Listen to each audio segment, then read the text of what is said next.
할렐루야. 우리 성가대를 위해서 한 번 더 박수를 부탁드립니다. 지나온 시간들을 생각할 때 저는 하나님의 은혜를 생각하지 않을 수가 없습니다. 그 모든 은혜를 베풀어 주신 하나님께 감사와 찬양과 영광을 올려드립니다. 감사는 모든 게 충족될 때만 나오는 것은 아닌 것 같습니다. 때때로 이해할 수 없는 감사도 있습니다. 1620년에 그 12월 그 추운 겨울에 미국의 보스턴 남쪽에 있는 플리머스 항구에 도착한 102명의 사람들이 있었습니다. 이 사람들은 누구냐?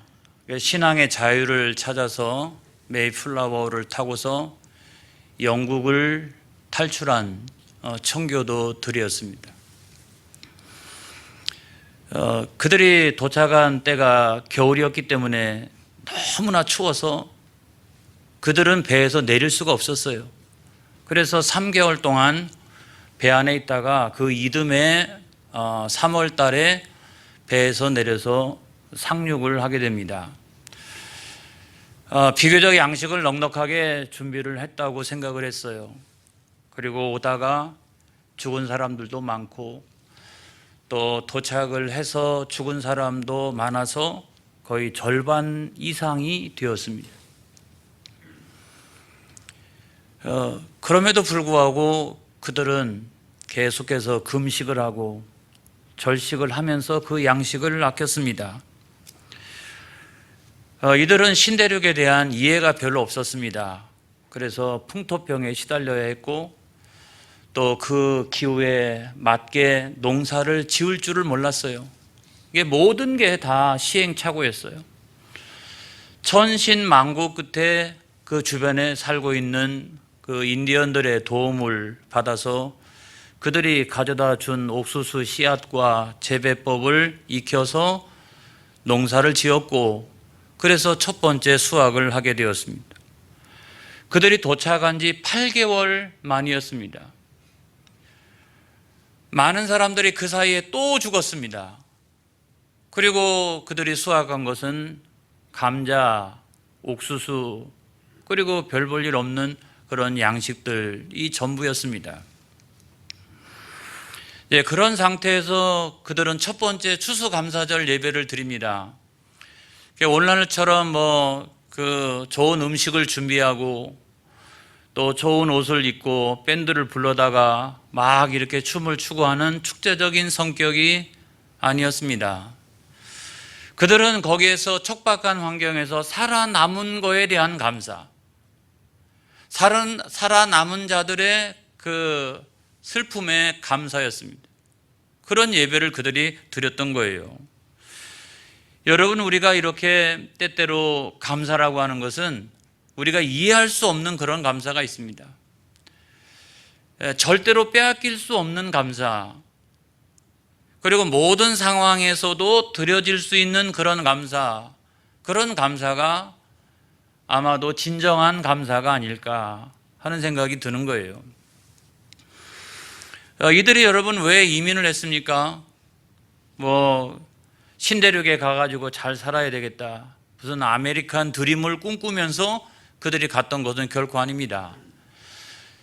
우리가 잘 아는 것처럼 16세기, 17세기에 그 영국의 그 카톨릭, 국교도 그 엄청난 종교적인 박해가 있어서 소위 칼빈주의적인 개신교 신앙을 가지고 있었던 이 사람들을 엄청나게 핍박을 했어요. 그래서 이 청교도가 다른 사람들이 아니라 이 종교개혁의 영향을 받은 칼빈주의적인 개신교도들이 그 신앙의 자유를 찾아가지고 신대륙을 향해서 왔던 것입니다. 대항을 이렇게 항해한다라고 하는 것은 목숨을 거는 일이었습니다. 하나님 때문에, 그리고 신앙을 지키기 위해서 그들은 목숨을 걸고 오직 하나님만을 바라보면서 그 먼 여행을 했던 거예요. 희생자는 아무래도 그 노약자들 또는 어린이들 또 부녀자들 여기에 많이 생겼습니다. 반 이상이 죽었으니까 가정마다 죽은 자들이 없는 그런 가정이 없을 정도였어요. 첫 번째 맞이하는 추수감사 예배, 그 음식을 먹을 수가 없었습니다. 목이 메어서 먼저 죽은 그들을 생각을 할 때 목이 메어서 그 음식을 먹을 수가 없었어요. 그럼에도 불구하고 그들은 하나님께 대하여 원망하거나 불평하지 않았다는 거예요. 왜 그랬을까요? 자기들이 목숨을 걸고 여기까지 왔으니까? 그게 아니라 우리들을 향하신 하나님의 뜻이 있겠다. 이 엄청난 희생을 통하여서 하나님께서 우리에게 주시는 뭔가 하나님의 엄청난 뜻이 있겠다. 그리고 저 미지의 땅 알 수는 없지만 저 신대륙을 향하신 하나님의 뜻이 있겠다. 저 신대륙을 하나님의 나라로 변화시키고자 하시는 하나님의 놀라운 계획과 뜻이 있겠다. 그리고 우리는 거기에 부름받은 사람들이야 라고 하는 그런 소명의식이 있었던 것입니다. 거길 가면서 순교한다 할지라도 이 세상과 비교할 수 없는 그 영원한 나라가 있기 때문에 내가 그 천국에 먼저 가는 것이다. 내가 다만 안타까운 것은 그 하나님의 나에게 주신 그 소명을 다 이루지 못하고 천국 가는 것이 안타깝지만 그럼에도 불구하고 나는 천국에 먼저 가는 것이다. 그러면서 이들은 그런 순교와 죽음을 스스럼 없이 그들은 받아들였던 것입니다. 사랑하는 성도 여러분, 우리가 이 불완전한 세상 가운데서 우리는 실패할 수 있습니다. 우리는 질병에 걸릴 수도 있습니다. 우리는 심지어 죽을 수도 있습니다. 그 모든 경우에도 결코 하나님을 향하여 원망하거나 불평해서는 안 됩니다. 우리는 언제나 하나님께서 이 세상의 그 어떤 것보다도 더 귀한 저 영원한 나라를 우리에게 주셨다는 사실을 우리가 바라보면서 이 땅에 생명 있는 날 동안에 하나님 나에게 맡겨주신 그 소명의식으로 충만한 저와 여러분이 되어지기를 바랍니다. 그래서 영원한 것을 가지고 불완전한 것을 덮을 줄 알아야 합니다. 여러분이 이것이 소명인 거예요. 그래서 믿음의 사람들에게 있어서 반드시 중요한 것이 있나니 그게 뭐냐면 소명의식이라는 거예요. 그래서 소명의식이 있는 사람은 원망하거나 불평하지 않습니다. 다시 일어납니다. 그리고 그런 소명의식으로 충만한 사람은 늘 언제나 모든 경우에 하나님 앞에 감사할 수가 있다는 거예요. 이번에 우리가 다니엘 기도에 참여하고 있습니다만은 제가 생각할 때 작년의 주제는 은혜 같아요. 다 은혜였어요.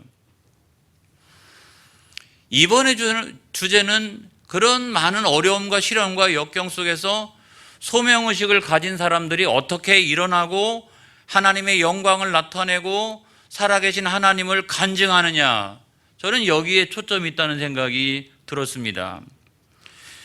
여러분, 이 소명의식이 굉장히 중요합니다. 여러분, 믿음의 사람들에게 소명의식이 없으면 안 됩니다. 여러분, 그 소명이라고 하는 게 뭐냐고 하면 하나님 나를 부르셨다는 거예요. 할렐루야, 하나님 나를 부르셨다. 이 볼코프라고 하는 아주 보수적인 신학자가 있습니다.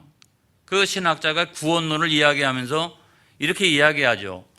맨 먼저는 소명, 그 다음에 중생, 그 다음에 믿음, 칭의, 그리고 성화의 길을 가다가 성령이 나를 견인하시면 영화의 단계에 이르게 된다. 그래서 구원이 완성된다. 그렇게 이야기합니다.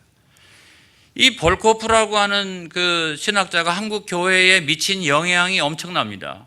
특별히 장로교단에 미치는 영향력이 굉장히 엄청납니다. 그런데 거기서 우리가 생각하는 소명이라고 하는 건 뭐냐면 하나님께서 구원을 위하여 나를 부르셨다. 그래서 소명이 맨 앞에 있는 거예요. 하나님이 나를 구원하시기 위하여 부르셨다 그래서요. 근데 나중에 그 칼빈주의적인 전통을 이어받았던 칼 바르트라고 하는 신학자는 자기가 구원론을 어떻게 정리했냐면 이렇게 정리했어요. 칭의, 그 다음에 성화, 그리고 맨 뒤에 소명을 놓았어요. 먼저 하나님께서 우리를 구원하신 목적이 있다는 거예요. 내가 다른 사람들보다도 부모님을 통해서 아니면 어떤 전도자를 통해서 하나님이 나를 먼저 구원하신 데에는 하나님의 어떤 구원하시는 어떤 목적이 있다는 거예요. 목적. 그러니까 우리가 전자로 생각하든 후자로 생각하든 다 마찬가지입니다만은 그럼에도 불구하고 전자를 믿는 그 경향은 어떤 거냐면 나는 뭐 구원받았으니까 됐지 뭐 이런 생각이 많은 거죠. 그런데 후자로 생각을 하면은 어떻습니까? 내가 이 땅에서 하나님이 나를 먼저 구원하신 목적이 분명히 있는 거야.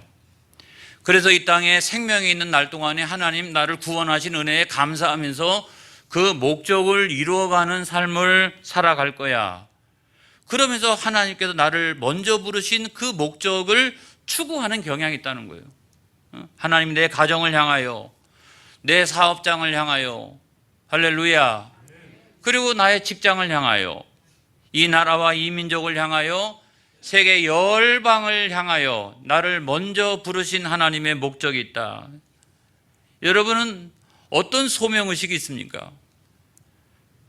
대부분의 우리 장로교단의 그 소명의식이라고 하는 것은 전자에 가깝죠. 이게 전자에 가까워요.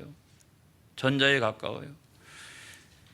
여러분, 우리는 이 소명을 구원론에 있어서 맨 앞에 있던 이 소명의식을 맨 뒤에다가 갖다 놔야 합니다. 그래야 우리가 구원받고 난 다음에도 연약하거나 게으르거나 나태하거나 그러지 아니하고 불굴의 용기를 가지고 불굴의 의지를 가지고 우리가 신앙생활을 할 수가 있는 거예요. 이번에 여러분 여러 간증들이 많이 있었습니다만은 제가 기억이 나는 간증 가운데 이런 것이 있었어요. 아주 젊은 나이에 가족들을 다 데리고 저 아프리카, 선교사들도 제일 가기 싫어하는 아프리카, 그 아프리카에 갔습니다. 그 선교한 지 얼마 안 돼가지고 선교사 남편이 교통사고가 나가지고 죽었습니다. 그런데 그 가족들이 원망하거나 불평하기보다 그와 같은 기가 막힌 환경과 이해할 수 없는 그 상황에서도 다시 일어나서 살아계신 하나님을 간증하고 그 부인이 그 대를 이어가고 자식들이 그 대를 이어가기를 소망하는 그 모습을 보면서 이 소명이라고 하는 것이 얼마만큼 중요한가, 우리가 소명의식을 가지고 신앙생활하는 것이 얼마만큼 중요한가 하는 것을 다시 한번 생각을 하게 되었습니다. 그래서 예수님께서는요, 그런 사람들을 파송하시는 거예요. 할렐루야. 그런 사람들을 파송하시는 거예요. 오늘 성경 말씀해 보니까 예수님께서 70인의 제자를 파송하시는 그런 장면이 나오는데요. 누가복음 9장에 보게 되면 12제자를 파송하는 장면이 나옵니다. 그런데 12제자는 사실은 은혜가 되긴 됩니다만은 그래도 우리가 참 이렇게 공감하기가 어려운 측면들이 많이 있어요. 그들은 대부분 다 순교의 길을 갔기 때문에 그렇잖아요. 우리가 그 길을 온전히 쫓아간다라고 하는 것이 쉬운 일이 아니에요. 그런데 누가복음 10장에 보면은 70인의 제자를 파송하는 그 장면이 나옵니다. 그런데 우리는 여기쯤 오게 되면은 많이 공감을 하게 돼요. 그리고 나도 해볼 수 있겠다, 이런 생각을 갖게 되는 것입니다. 여러분은 이 70인의 제자를 파송하시면서 우리는 예수님의 그 비전과 그 절절한 마음을 우리가 알게 돼요. 여러분, 오늘 이 시간에 제 설교를 들으면서 그런 예수님의 마음이 여러분들에게 전가되어지기를 축복합니다. 그런 예수님의 비전이 여러분들의 마음속에 불붙는 전가가 일어나기를 주의 이름으로 축복합니다. 할렐루야. 그래서 먼저 예수님께서는 70인의 제자를 세우셨는데 1절의 말씀을 한번 보겠어요. 시작. 그 후에 주께서 따로 70인을 세우사 친히 가시려는 각 동네와 각 지역으로 둘씩 앞서 보내시며 그랬어요. 적어도 이 70명은 제자의 반열, 사도의 반열은 아니라 할지라도 그냥 평범한 그냥 무리 수준은 훨씬 더 뛰어난 사람들이고, 그보다도 여러분 일반 교인의 수준을 뛰어넘는 사람들이라고 생각합니다. 적어도 이 70명을 따로 세웠다라고 하는 말은 적어도 이들은 주님의 뒤를 따르려고 하는, 제자가 되려고 하는 그 마음이 있었던 거예요. 그리고 내가 복음을 위하여 헌신하겠다라고 하는, 헌신하려고 하는 그런 마음이 있는 그런 사람들을 이게 따로 주님께서 세우셨다는 거예요. 여러분, 예수님께서는 지금 십자가를 지시기 위해서 예루살렘을 향하여 지금 가시고 있어요. 내가 이제 예루살렘에 도착하기만 하면 나는 십자가를 지고서 나는 이제 죽어야 되는 거야. 그러면서 자기 연민에 빠질 수 있는 그런 환경이 있었습니다. 그럼에도 불구하고 그 순간에 예수님은 70명의 제자를 따로 세우셔서 예수님을 대신하여 각 성과 마을을 다니면서 예수의 복음, 천국의 복음을 증거하도록 그렇게 명령하셨다는 사실을 우리가 생각을 해야 합니다.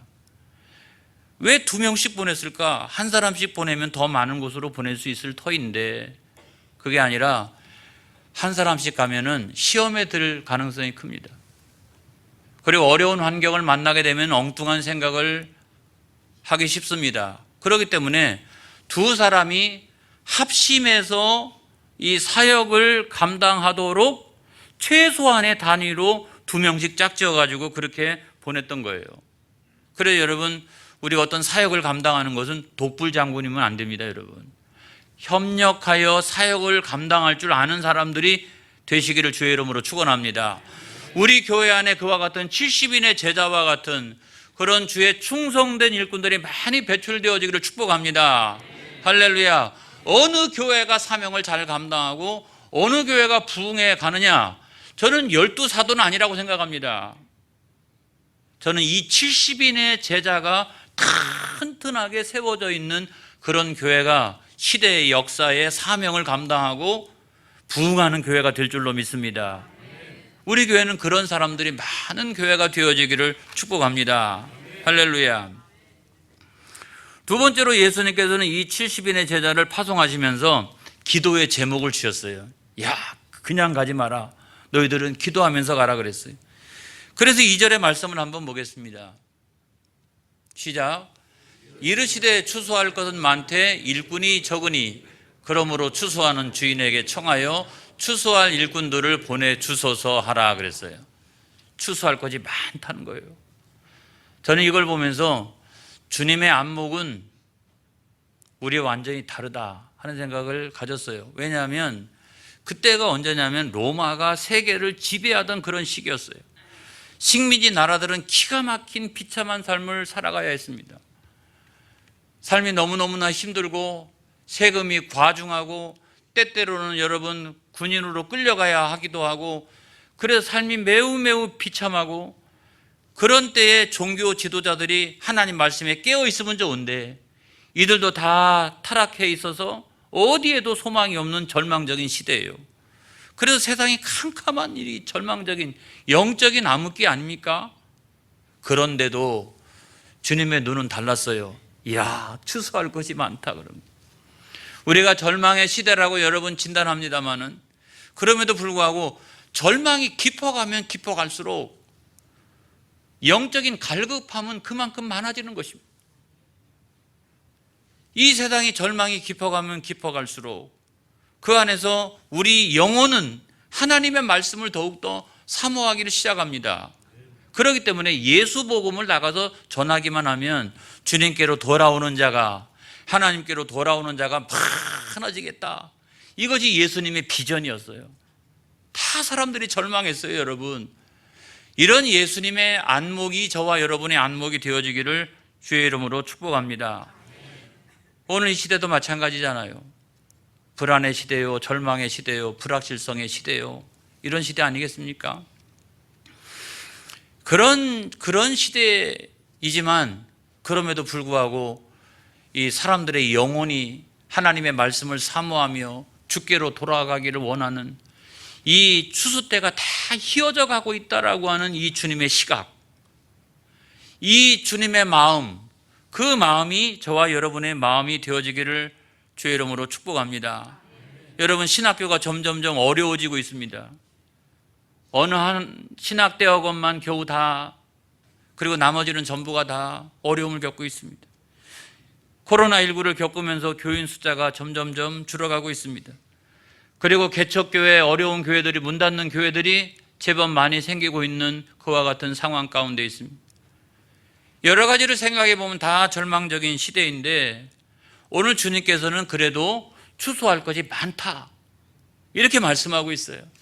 아주 제가 정신이 번쩍 납니다. 정신이 번쩍 나. 그런데 문제는 뭐냐면 추수할 일꾼이 적다는 거예요. 아직도 1,000만 명의 성도를 유지하고 있습니다마는, 그럼에도 불구하고 주님께서 필요하실 때 사용하려고 하는 그 일꾼들은 너무 적다는 거예요. 교회의 성도들은 많이 있지만 그럼에도 불구하고 이 예수 복음 사역을 위하여 나가서 이 추수의 사역을 감당할 수 있는 사람들은 그렇게 많지 않다고 하는 것을 말씀하고 있는 거예요. 오늘 이 시대가 여러분요, 어떻게 보면 더 훌륭한 정치가 더 필요하고 더 훌륭한 경제가 더 필요하지만은 당연히 필요하죠. 그렇지만 영적으로 보면 뭐예요? 아주 건강한 목회자, 이 나라와 이 민족을 위하여 하나님 앞에 기도하는 건강한 목회자, 한국교회를 치유하고 변화시켜 나갈 수 있는 건강한 목회자, 그리고 복음 사역으로 다시 열정으로 타오르는 그 책임 있는 주의 거룩한 일꾼들, 그런 일꾼들이 어느 때보다도 필요한 시대를 우리가 살아가고 있다는 사실을 여러분 믿으시기를 주의 이름으로 축원합니다. 그래서 우리는 기도해야 되는 거예요. 아니, 그냥 나가서 복음 전하면 되지 뭐 기도까지. 근데 여러분, 어떻게 기도했다고요? 추수하는 주인에게 청하여 추수할 일꾼들을 보내주소서 하라. 이건 뭡니까? 하나님, 내가 그와 같은 때에 추수하는 일꾼이 되게 하여 주시옵소서. 그리고 나뿐만 아니라 지금 70명이 나가지만 앞으로는 140명이 나가게 하여 주시옵소서. 자꾸 이 인원이 늘어가게 하여 주시옵소서. 하나님 아버지, 추수할 일꾼들을 보내주옵소서. 이걸 간절하게 기도하면서 그들이 나갔다는 거예요. 나가는 현장에 동역자들을 붙여주옵소서. 물질도 붙여주시옵소서. 능력도 허락하여 주시옵소서. 주여, 더 많은 추수의 일꾼들을 보내주옵소서. 그렇게 간절히 기도하면서 나갔다는 거예요. 여러분, 우리는 여기서 주님의 마음을 알 수가 있습니다. 여러분, 주님의 심정을 이해할 수가 있습니다. 제자들을 파송하면서 주님의 심정이 뭡니까? 3절에 있는 말씀입니다. 시작. 갈지어다 내가 너희를 보냄이 어린 양을 이리 가운데로 보냄과 같도다. 여러분, 세상은 약육강식의 세상 아닙니까? 거기에 순전한 어린 양과 같은 성도들을 보낸다고 하는 것이 예수님 마음에도 많이 안타까우셨던 모양입니다. 그럼에도 불구하고 왜 가라, 그 세상을 향해서 가라, 그렇게 말씀하셨을까? 그건 다른 게 아니라 아직도 예수님에 대해서 알지 못하는 수많은 영혼들이 많이 있으니까, 예수 복음을 아직 알지 못하는 수많은 영혼들이 많이 있으니까. 그리고 여러분, 우리가 예수님의 제자가 된다라고 하는 것은 그냥 무사 안일주의에 빠져 있는 게 결코 아니기 때문에 예수님은 그와 같은 때에도 계속 훈련시켰던 거예요. 나가야 된다, 나가라, 가라. 그렇게 하면서 예수님은 계속해서 이 제자들을 더욱더 연단시키고 훈련시키셔서 자기 안일함에 빠지지 않도록 그렇게 하나님께서, 주님께서 하셨던 것입니다. 여러분, 추수를 잘하는 사람들이 있습니다. 우리가 농사를 지어보면 알잖아요. 이번 연도 농사를 딱 지어보고서 내가 뭐가 문제가 있지? 그걸 잘 검토하고 내년에 많은 수확을 위해서 미리미리 준비하는 사람이 추수를 잘하는 사람이겠죠. 그런데 영적인 추수를 잘하는 사람도 마찬가지라고 생각합니다. 내가 지금까지 너무 나약하고 연약하고 게으르고 또 나태하고 그렇게 했어. 그러면서 회개하면서 어떻게 해요? 소명을 재발견하고, 내가 구원받은 것으로 만족한 것이 아니라 하나님이 먼저 나를 부르신 그 부르심의 목적이 있어. 그거를 내 삶의 전면에 세우고, 주여 나를 그와 같은 세상을 향해서 보내어 주옵소서. 그리고 내가 나갈 때 많은 추수하는 일꾼들을 하나님께서 보내어 주시옵소서.